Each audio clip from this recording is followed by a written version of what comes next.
Welcome to Bloomberg Power Players. It is the series that talks to some of the most influential figures in the world of sport about their rise, their success, and what the future holds.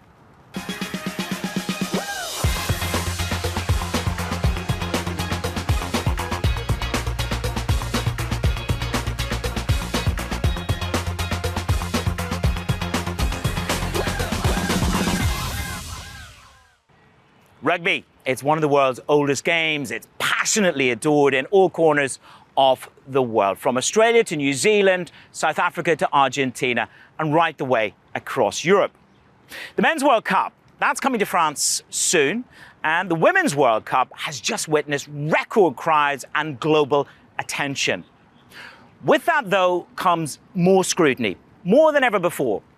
Serious head injuries have led to questions being raised about players' welfare. Then there's the financial aspect.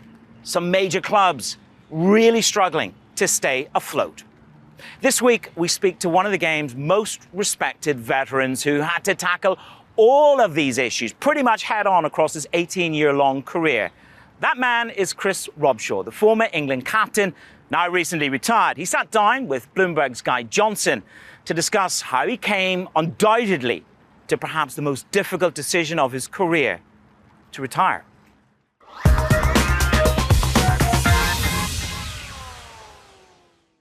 So Chris, thank you for being here for us. It's great to see you here at Twickenham.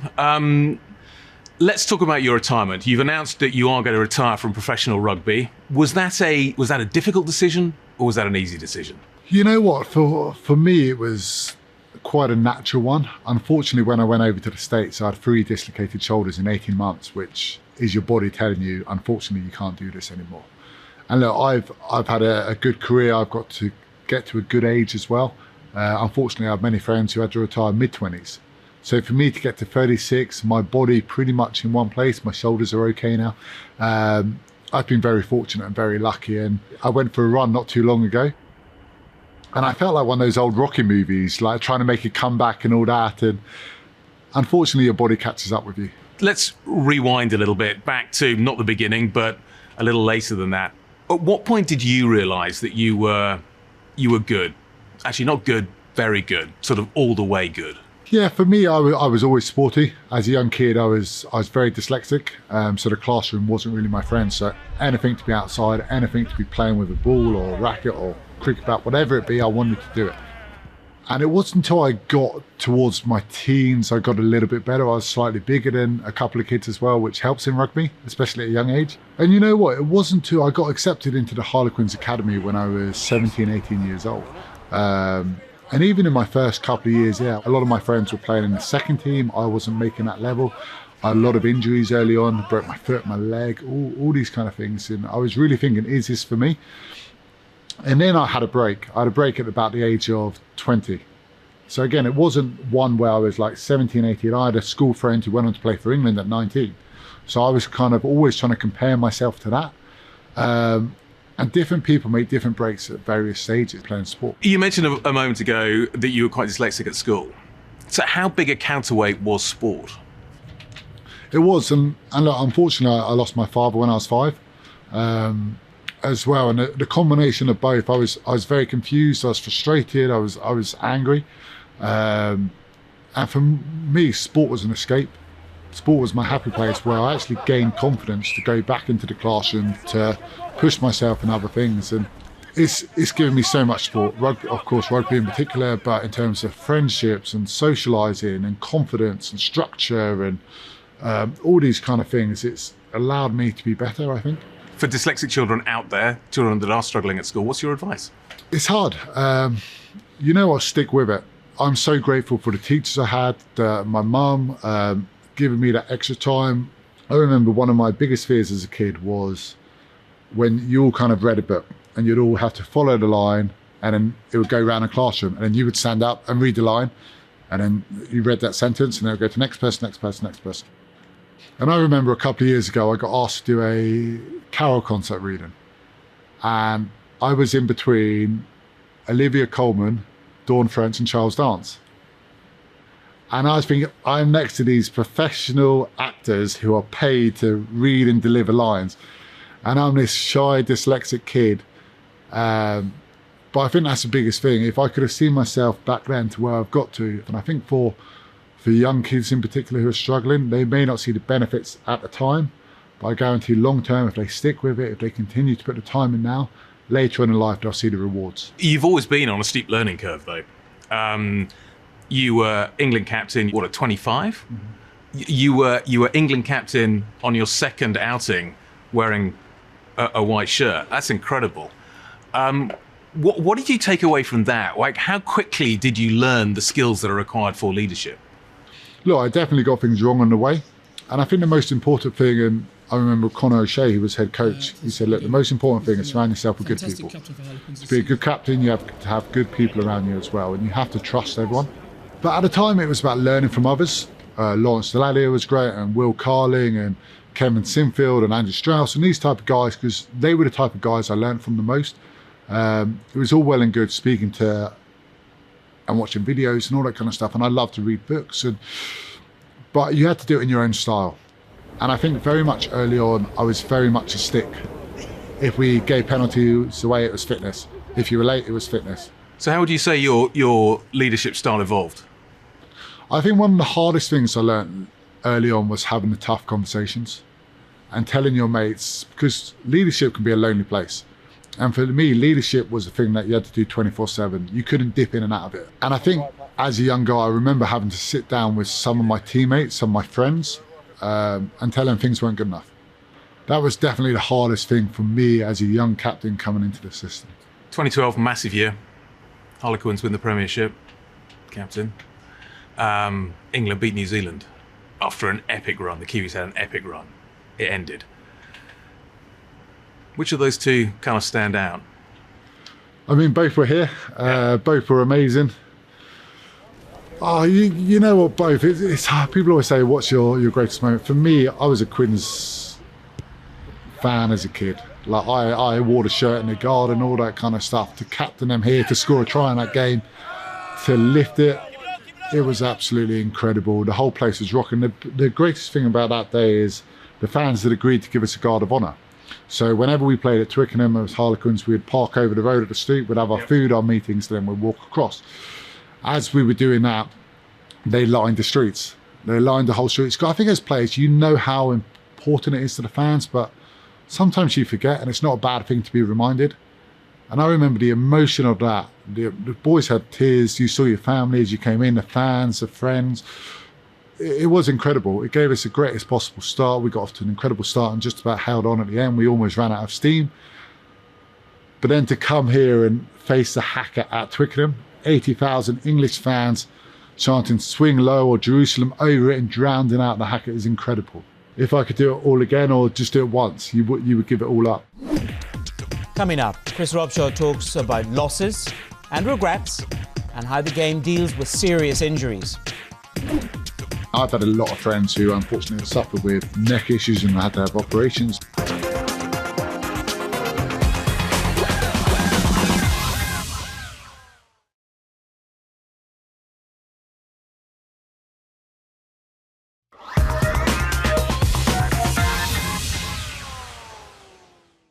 Today's professional rugby players, they've never been fitter, faster or stronger. But recent medical research, well, that's raised attention about the greater risks that players face developing long-term brain damage. World Rugby says it's doing all it can to keep its players safe. But does the risk come with the territory? If you take the bite out of rugby, will it still be that enthralling, that brutal game that so many fans really adore? Most importantly, is there a way to mitigate these risks? Guy Johnson asks England's former captain, Chris Robshaw.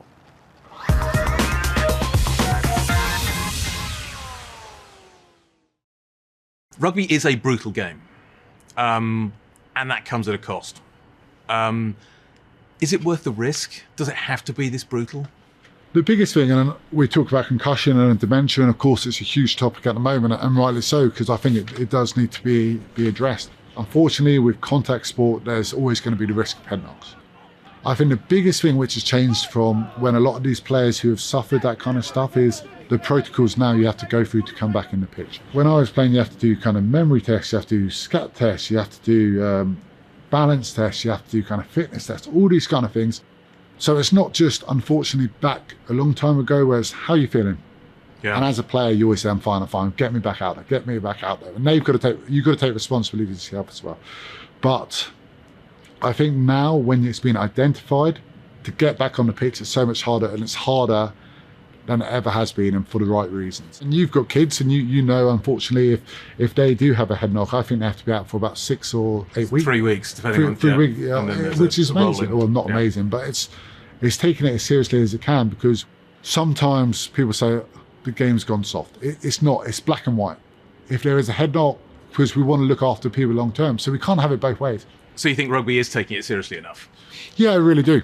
There's a lot of concerns, and people say the game's not what it was and all that kind of stuff, but I think it's got to be black and white if you make contact with the head and all that kind of stuff, because it takes the pressure off the referees first and foremost. We have to remember they are people.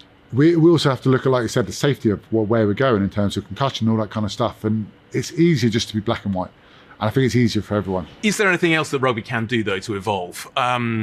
Is it what happens in the 10-metre line? Is it tackling lower? Is it maybe forms of rugby like sevens, tag being promoted more? Look, I think in a game they're always looking at the benefits of it and what's not right and wrong. So you look a couple of years ago and you see on social media, and before my time, where people would literally bind up on the way to scrums as they're running and kind of go in, the ball's in and gone. Whereas you look at now, there's no kind of lean, so there's no big gap for the big neck collision. I've had a lot of friends who unfortunately have suffered with neck issues and had to have operations and all that kind of stuff. You look at tackle techniques, and I remember we had coaches go to South Africa and learn some quite high techniques. They brought them back, and there was this thing we'd call it the croc roll. So when you were, like I said, on your line, you would literally practice. Say we wanted to get people around the neck and around the top, and someone get them on their body and throw them around. Whereas now it all changes, and it's all changed for the good of the players. But at the end of the day as well, people love the collisions. People love the big scrums. People love the big balls and that kind of forward-orientated play.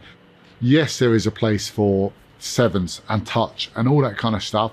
We do need to continue to look at how we can improve, whether it be things like a clock and a TMO to speed that kind of process up and stuff like that. So we're not waiting for 5 minutes and taking kind of all momentum out of the game, so the fans stay engaged. All that kind of stuff is hugely important as well. You're a new father. Would you be happy with your son playing this game? Yeah, look, I think with any sport, you put your body under duress and stress, injuries could happen. I think for me, in terms of rugby, as long as it's done safely and they're taught the correct techniques, they're not just going out there playing it, tackling when they've never ever done it and all that. You kind of learn at a young age, you learn the skills and you're coached correctly. And that's what's hugely important. But look, I love the game of rugby. It's been great for me. Yes, I've had injuries along the way, and numerous injuries. But whenever I have had them, the physio, the recovery, the operations have all been incredible. So I'm so grateful for that. 2015, that's the tough year. World Cup's here. England get knocked out. You're captain. People say what doesn't kill you makes you stronger. Do you think that's true? Do you learn from that, or do you just get scars from that? Both. You definitely get scars, and it's a scar I'll always have. It will get smaller and it will fade a bit, but it'll always be there. But you have to learn from it, and it does take time. And one of the things that I remember, we got back to the hotel, it was, I mean, as you can imagine, there's tears everywhere from everyone. It was a very quiet and a somber experience. And I woke up the following morning and there was an email I had from Sean Fitzpatrick, New Zealand legend. He was on the Harlequins board, so I got to know him pretty well. And it said, look, nothing anyone can do or say at this point is going to make you feel better, but the sun will come up again. It might not be tomorrow, it might not be next week, it might not even be next month, but it will come up again and you will be okay. And with that, like I said, you do learn, but sometimes you just need time. You need time to go through things. You need time to mourn, to sulk, all that kind of stuff, because it meant a lot. Do you say sulk? Sulk a lot, yeah. It was a dark time. You go home, you close the curtains, you're embarrassed, you don't want to go. I didn't want to go out in public for a long time. You feel, in those environments, you almost feel like you're in a fog. You feel like everyone's looking at you. And then there was a couple of experiences, and a lot of people reached out to me. I remember we went to Buckingham Palace to meet the Queen. An incredible honour. I'd never met the Queen, never been to Buckingham Palace myself, and Stuart had gone. And you could feel the pity from other captains and other players kind of looking at us. And as I left, Heineken Ahmed, the South African coach at the time, just grabbed me by both shoulders and just looked me dead in the eye and just said, "You're too strong to let this affect you." And look, so many people reached out to me, Kevin Sinfield and Alistair Cook, and incredible captains. And for me, they were the people that meant a lot because they had been through a similar situation. A lot of my friends were kind of family. They were great, don't get me wrong, but they were like, "It's all right, you're fine, don't you?" But they didn't know what it was like to be written on the front and back of papers and experience all that kind of stuff. And for me, the biggest thing I learned from that is that's what leadership is. They could tell someone was hurting and they took it upon themselves to reach out to me. So now whenever I speak to young players coming through, or if I do talks and all that kind of stuff, the biggest thing I've learned from that is take ownership. If you know someone's suffering, if you know someone's having a problem, don't rely on their partner to do it. Don't rely on their boss. You be the one to step up and say, "Should we go for a coffee and have a chat?" And then it's down to you. Then you have to accept that. And I think that's the other side of what I suffered with. At the time, I didn't let people help me. I bottled a lot of it up. And again, being a man, what am I now, kind of 6, 7 years older, I would definitely deal with it in a different way. I would go get help, where, like I said, it put huge stress on my relationship, my friends, my family, because I took it all inside. And I didn't share. But for me, that is the greatest thing I've learned from that. Coming up, we speak to the former England rugby captain, Chris Robshaw, about the challenges facing some of the sport's biggest clubs.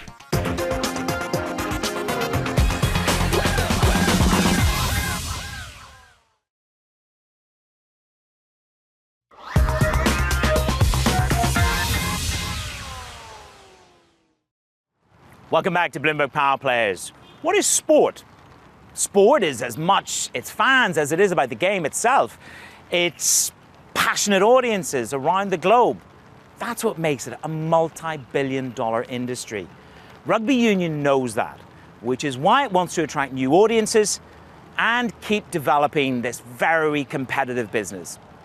Chris Robshaw reflects on his 2020 visit to the US and what he saw the Americans doing right that keeps the audiences engaged and the fans coming back to the game.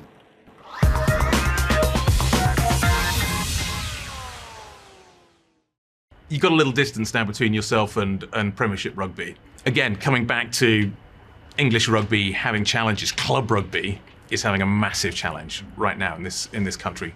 Wasps and Worcester are both out.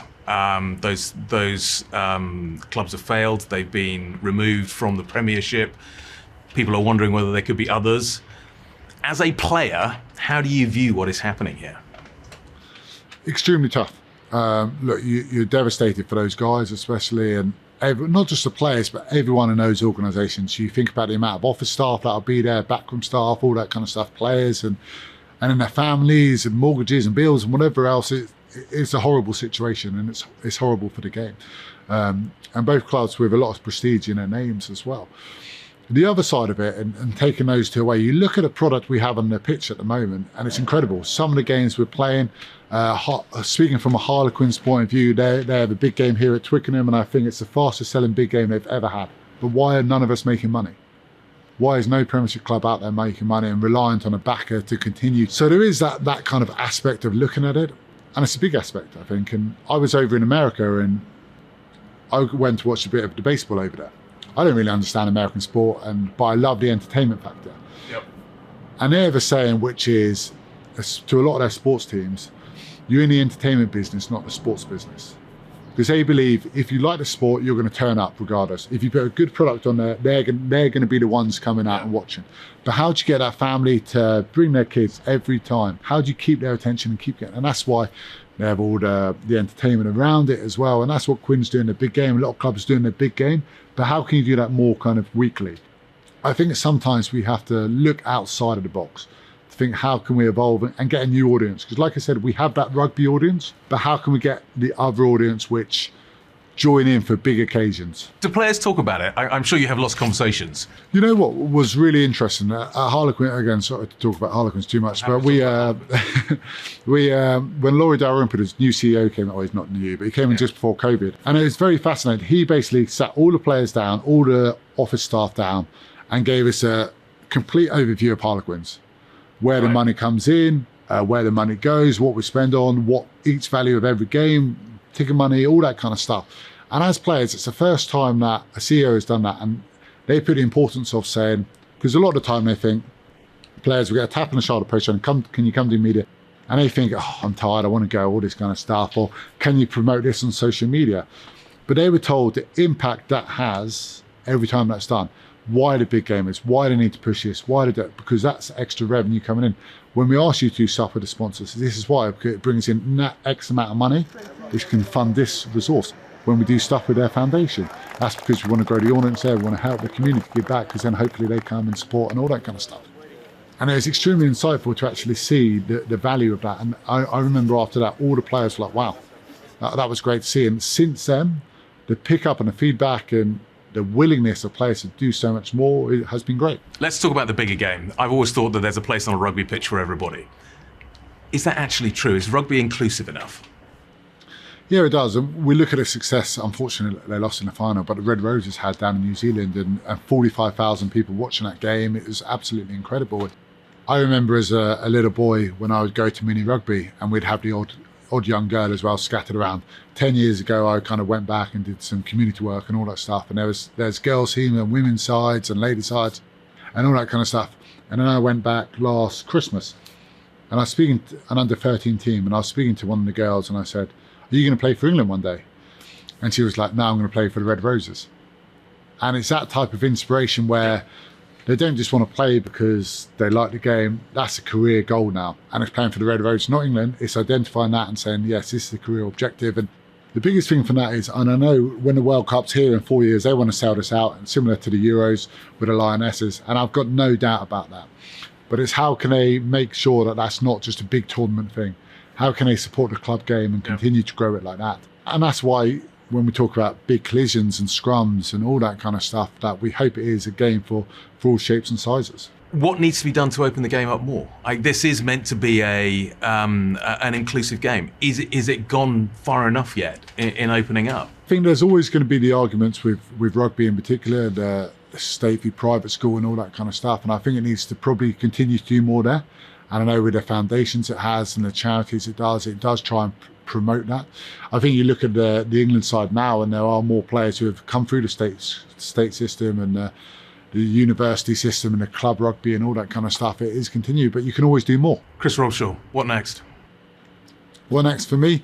So myself and my wife have set up a foundation.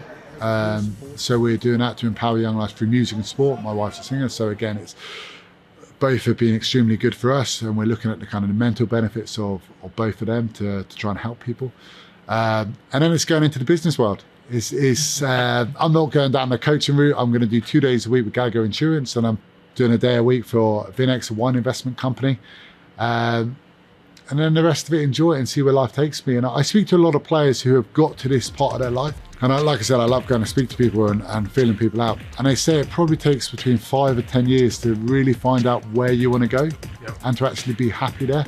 So I'm on this journey at the moment. I'm enjoying it. Where am I going to be in 10, 20 years' time? Only time will tell. But you have to step away, unfortunately, and now's my time. I wish you well. It's been a great pleasure.